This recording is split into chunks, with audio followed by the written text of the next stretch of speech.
ഹിന്ദു മതാചാരപ്രകാരം വിവാഹം കഴിച്ച വ്യക്തിക്ക് വിവാഹമോചനത്തിന് എന്തൊക്കെ ഗ്രൗണ്ടുകളുണ്ട് എന്നാണ് നമ്മൾ ഇന്ന് നോക്കാൻ പോകുന്നത്. അക്കാഡമിക്കലായി നോക്കിയാൽ ഹിന്ദു വിവാഹമോചനത്തിനുള്ള ഗ്രൗണ്ടുകളെ വിശാലാർത്ഥത്തിൽ മൂന്നായി തിരിക്കാം. ഒന്നാമത്തേത് ഫോൾട്ട് ഗ്രൗണ്ടാണ്. അതായത് ഭർത്താവോ ഭാര്യയോ ചെയ്ത ഒരു തെറ്റിനെ കാരണമായി കാണിച്ച് മറ്റേയാൾ ആവശ്യപ്പെടുന്ന വിവാഹമോചനം. ഹിന്ദു മാരേജ് ആക്ടിന്റെ സെക്ഷൻ 13 ഇത്തരത്തിലുള്ള വിവാഹമോചനത്തെക്കുറിച്ച് പറയുന്നത്. അവിടെ പറയുന്ന 8 കാരണങ്ങളാൽ ഭാര്യയ്ക്കും ഭർത്താവിനും കോടതിയെ സമീപിച്ച് വിവാഹമോചനം ആവശ്യപ്പെടാം. രണ്ടാമത്തേത് ബ്രേക്ക് ഡൗൺ ഗ്രൗണ്ടാണ്. ഒരു കോടതി ഉത്തരവിന് ശേഷവും ഒരുമിച്ച് താമസിക്കാതിരിക്കുന്ന സാഹചര്യത്തിൽ ഈ ഗ്രൗണ്ട് പ്രയോജനപ്പെടുത്താം. സെക്ഷൻ 13-ന്റെ 1A ഇതിനെക്കുറിച്ച് പറയുന്നത്. മൂന്നാമത്തേത് മ്യൂച്വൽ കൺസെന്റ് ഗ്രൗണ്ടാണ്. പരസ്പര സമ്മതത്തോടെയുള്ള വിവാഹമോചനമാണിത്. സെക്ഷൻ 13B ഇത് പ്രതിപാദിച്ചിരിക്കുന്നത്.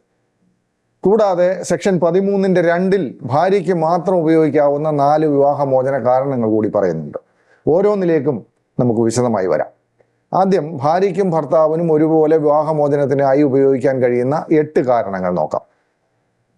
വ്യഭിചാരം, ക്രൂരമായ പെരുമാറ്റം, ഉപേക്ഷിച്ചു പോകൽ, മതപരിവർത്തനം, മാനസിക രോഗം, ലൈംഗിക രോഗം, സന്യാസം സ്വീകരിക്കൽ, 7 വർഷമായി ഒരു വിവരവുമില്ലാതിരിക്കുക എന്നിവയാണ് ആ 8 കാരണങ്ങൾ. ആദ്യത്തേത് അഡൽട്ടറിയാണ്. വ്യഭിചാരം അഥവാ വിവാഹേതര ലൈംഗിക ബന്ധം. അതായത് ഭാര്യയോ ഭർത്താവോ സ്വമനസാലെ ഇണയല്ലാത്ത ഒരാളുമായി ലൈംഗിക ബന്ധത്തിൽ ഏർപ്പെട്ടാൽ മറ്റേയാൾക്ക് ആ കാരണം കാണിച്ച് വിവാഹമോചനത്തിനായി കോടതിയെ സമീപിക്കാം. നിങ്ങൾക്കറിയാവുന്ന പോലെ മുൻപ് ഇന്ത്യൻ ശിക്ഷാ നിയമത്തിലെ 497 വകുപ്പ് പ്രകാരം അഡൽട്ടറി ഒരു കുറ്റകൃത്യമായിരുന്നു. പ്രായപൂർത്തിയായ 2 പേർ പരസ്പര സമ്മതത്തോടെ നടത്തുന്ന കലാപരിപാടി കുറ്റകരമായി കാണുന്നത് ഒരു പരിഷ്കൃത സമൂഹത്തിന് യോജിച്ചതല്ല എന്ന് കണ്ടെത്തിയാണ് 2018 സുപ്രീം കോടതി അഡൽട്ടറി കുറ്റകൃത്യമല്ലാതാക്കിയത്. പരസ്പര സമ്മതത്തോടെയുള്ള ലൈംഗിക ബന്ധം ക്രിമിനൽ കുറ്റം അല്ലാതാക്കിയത് പലരുടെയും സദാചാര ധാർമ്മിക ബോധങ്ങളെ അലോസരപ്പെടുത്തുന്നുണ്ടാവാം. അവർക്ക് ആശ്വസിക്കാനെന്നോണം വിവാഹമോചനത്തിനുള്ള ഒരു കാരണമായി പരപുരുഷ പരസ്ത്രീ ലൈംഗിക ബന്ധങ്ങൾ ഹിന്ദു മാരേജ് ആക്ടിൽ നിലനിൽക്കുന്നുണ്ട്. ഈ കാരണം കാണിച്ച്, അതായത് വിവാഹേതര ലൈംഗിക ബന്ധം എന്ന കാരണം കാണിച്ച് ഡിവോഴ്സ് ഫയൽ ചെയ്യുമ്പോൾ ശ്രദ്ധിക്കേണ്ട കാര്യങ്ങൾ എന്തൊക്കെയാണ് എന്ന് നോക്കാം. 1.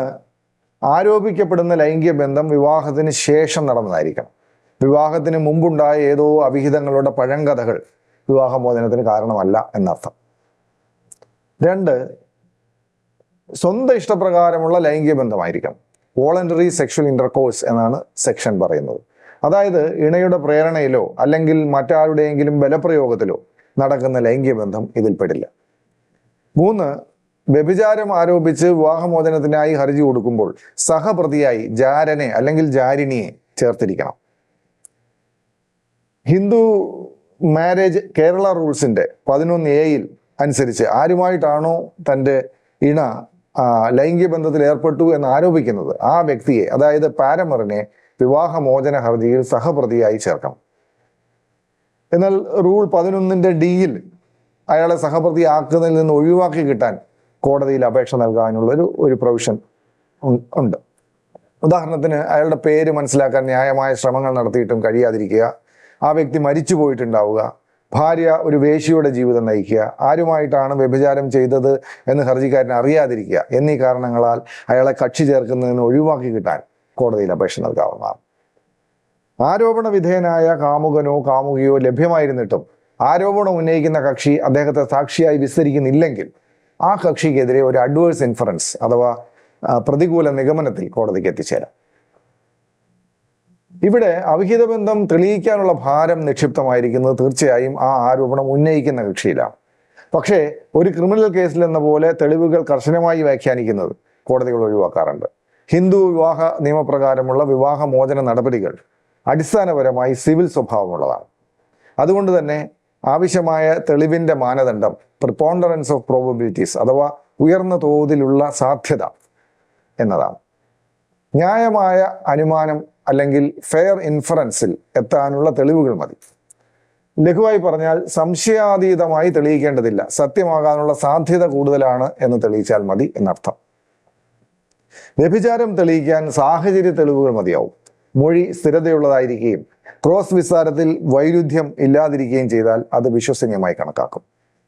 ഉദാഹരണത്തിന് scene in A compromising position, അനുചിതമായ ഒരു അവസ്ഥയിൽ കണ്ടു എന്നോ, അല്ലെങ്കിൽ ഒരു ഇല്ലിസിറ്റ് ഇൻറ്റിമസി, അവിശുദ്ധമായ ഒരു അടുപ്പം അവർ തമ്മിൽ ഉണ്ടായിരുന്നുവെന്നോ, അല്ലെങ്കിൽ ഇൻഫ്ലാഗ്രന്റ് ഡെലിക്റ്റോ, അതായത് ആ പ്രവൃത്തി നടന്നുകൊണ്ടിരിക്കുമ്പോൾ കണ്ടുവെന്നോ തെളിയിക്കാൻ കഴിഞ്ഞാൽ അത് മതിയാവും.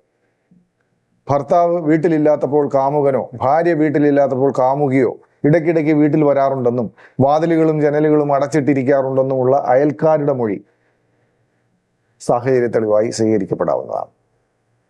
അവിഹിത ബന്ധത്തിൽ ഏർപ്പെട്ടു എന്ന് ആരോപിക്കപ്പെടുന്ന ഇണയുടെ കുറ്റസമ്മതങ്ങൾക്കും ഇവിടെ പ്രാധാന്യമുണ്ട്. അവിഹിത ബന്ധം സമ്മതിച്ചുകൊണ്ട് ഇണ കൈകൊണ്ട് എഴുതിയ ഒരു കുറിപ്പ് ഉണ്ടെന്ന് വിചാരിക്കുക, അത് ശക്തമായ തെളിവാകാം. പക്ഷേ ആ കുറിപ്പ് ഭീഷണിപ്പെടുത്തി എഴുതിച്ചതാണ് എന്നൊരു മറുവാദം വരാം. എന്നാലും അതുമായി ബന്ധപ്പെട്ട് പോലീസിൽ പരാതി കൊടുത്തിട്ടുണ്ടോ എന്ന അടുത്ത ചോദ്യം ഉണ്ടാവും. ഇത് അവകാശവാദത്തെ ദുർബലപ്പെടുത്തും അങ്ങനെ ചെയ്തിട്ടില്ലെങ്കിൽ. ക്രോസ് വിസ്താരത്തിൽ മറ്റൊരു സ്ത്രീയുമായി ബന്ധമുണ്ടെന്ന് ഭർത്താവ് സമ്മതിക്കുക, അല്ലെങ്കിൽ ആലിംഗനം പോലുള്ള ശാരീരിക സമ്പർക്കം ഉണ്ടായിട്ടുണ്ട് എന്ന് സമ്മതിക്കുക, അല്ലെങ്കിൽ കേസിലെ ഭർത്താവാണ് തൻ്റെ കുട്ടിയുടെ അച്ഛൻ എന്ന് ജാരിണി മൊഴി പറയുക എന്നിവയൊക്കെ ഭർത്താവിൻ്റെ വ്യഭിചാരത്തിൻ്റെ സൂചനകളായി കോടതി കാണും. നിരവധി ആളുകളുമായി വിവാഹേതര ബന്ധങ്ങളുണ്ടെന്നുള്ള ഒഴുക്കൻ മട്ടിലുള്ള ഒരു ആരോപണം അവ്യക്തമായി കണക്കാക്കപ്പെടും. അത് കോടതി കണക്കിലെടുക്കില്ല. കൃത്യതയാർന്ന ആരോപണവും തെളിവുകളും മാത്രമേ കോടതി പരിഗണിക്കൂ. അടിസ്ഥാനരഹിതമായി അവിഹിത ബന്ധം ആരോപിക്കുകയും അത് തെളിയിക്കുന്നതിൽ പരാജയപ്പെടുകയും ചെയ്താൽ അത് മാനസിക ക്രൂരതയായി കണക്കാക്കും. ആ കാരണത്താൽ ആരോപണ വിധേയമായ കക്ഷിക്ക് വിവാഹമോചനം ആവശ്യപ്പെടാം. രേഖാമൂലമുള്ള തെളിവുകളും വ്യഭിചാരം തെളിയിക്കാൻ ഉപയോഗിക്കാവുന്നതാണ്. ഉദാഹരണത്തിന് കൂടെയുള്ള ആശയവിനിമയം കാണിക്കുന്ന ഫോൺ കോൾ റെക്കോർഡുകൾ, അസമയങ്ങളിൽ നടത്തിയ കോളുകളുടെ വിവരങ്ങൾ, DNA പരിശോധനാ റിപ്പോർട്ടുകൾ, ഫോട്ടോഗ്രാഫുകൾ, വീഡിയോകൾ, ഒന്നിച്ച് താമസിക്കാതിരുന്ന കാലയളവിൽ ഗർഭധാരണം നടന്നതായി സൂചിപ്പിക്കുന്ന സോണോഗ്രഫി റിപ്പോർട്ട്, അല്ലെങ്കിൽ ഗർഭഛിദ്രം നടത്തിയതിൻ്റെ ആശുപത്രി രേഖകൾ, കുട്ടിയെ പ്രസവിച്ചതിൻ്റെ രേഖകൾ എന്നിവയൊക്കെ അവിഹിത ബന്ധത്തിൻ്റെ തെളിവുകളായി പരിഗണിക്കും. ഈ ഫോൺ വിളികളെ കുറിച്ച് പറയുമ്പോൾ പതിവായി ഫോൺ വിളിക്കുന്നത് അവിഹിതമാകണമെന്ന് യാതൊരു നിർബന്ധവുമില്ല. അത് ഒരു പക്ഷേ ഒരു നല്ല സൗഹൃദമാവാം. ആണിനും പെണ്ണിനും സുഹൃത്തുക്കൾ മാത്രമായിരിക്കാൻ കഴിയുമോ എന്ന് പഴമനസ്സുകൾക്ക് ഇപ്പോഴും സംശയം തോന്നാം. പാവങ്ങൾ, അവരുടെ വഴിക്ക് വിടുക. പാഴ്ക്കതിരിൽ വളം വെച്ചിട്ട് എന്ത് കാര്യം?